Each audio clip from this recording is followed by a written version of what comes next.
Breaking news చూస్తున్నాం. పశ్చిమ బెంగాల్లో రీపోలింగ్ కొనసాగుతోంది. 15 పోలింగ్ కేంద్రాల్లో రీపోలింగ్ జరుగుతోంది. డైమండ్ హార్బర్లో 4, మగ్రాహట్లోని 11 బూత్లలో రీపోలింగ్ జరుగుతోంది. రెండో దశ ఎన్నికల్లో ఈవీఎంలోని కమలం గుర్తుకు టేప్ వేశారని బీజేపీ ఫిర్యాదు చేసింది. బీజేపీ ఫిర్యాదుపై విచారణ జరిపిన ఎన్నికల సంఘం 15 పోలింగ్ కేంద్రాల్లో రీపోలింగ్ జరుపుతోంది.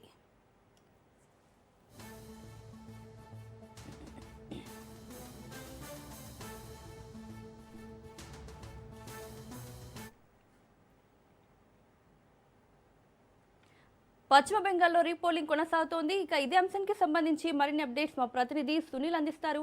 సునీల్, సో పశ్చిమ బెంగాల్లో ఒక ఉత్కంఠ వాతావరణం అయితే నెలకొందని చెప్పవచ్చు. ఇప్పటికే 5 రాష్ట్రాల ఎన్నికలు ప్రశాంతంగా ముగిసిన తర్వాత పశ్చిమ బెంగాల్లో బీజేపీ నేతలు ఇచ్చినటువంటి ఫిర్యాదు మేరకు 15 పోలింగ్ కేంద్రాల వద్ద ఈరోజు పోలింగ్ కొద్దిసేపటిమే స్టార్ట్ కావడం. మొత్తం 4 అంటే మనం చూడొచ్చు, డైమండ్ హార్బర్లో 4, మరోవైపు మగ్రాట్లోని 11 బూతులలో ప్రస్తుతం అయితే పోలింగ్ అయితే కొనసాగుతుంది. ఇందులో ప్రధానంగా బీజేపీ పార్టీ కమలం గుర్తుపై టేప్ వేశారనేటువంటి ఫిర్యాదు మేరకు ఎన్నికల సంఘం కేంద్ర ఎన్నికల సంఘం కూడా ఈ ఎలక్షన్స్ని కండక్ట్ చేస్తుంది. ప్రస్తుతం అయితే 15 పోలింగ్ కేంద్రాల్లో మాత్రం ఎన్నికలైతే ప్రశాంతంగా కొనసాగుతాయి. మొత్తం పశ్చిమ బెంగాల్లో ఇప్పటికే దీదీ బ్రాండ్ కొనసాగుతున్న నేపథ్యంలో ఈసారి ఎలాగైనా పశ్చిమ బెంగాల్లో బీజేపీ పాగా వేయాలని లక్ష్యం పెట్టుకుంది. ఇప్పటికే కేంద్ర మంత్రులు, అదేవిధంగా భారత ప్రధాని నరేంద్ర మోడీ సైతం అక్కడ హోరాహోరీ ప్రచారం చేసినటువంటి తీరు కూడా మనం చూసాం.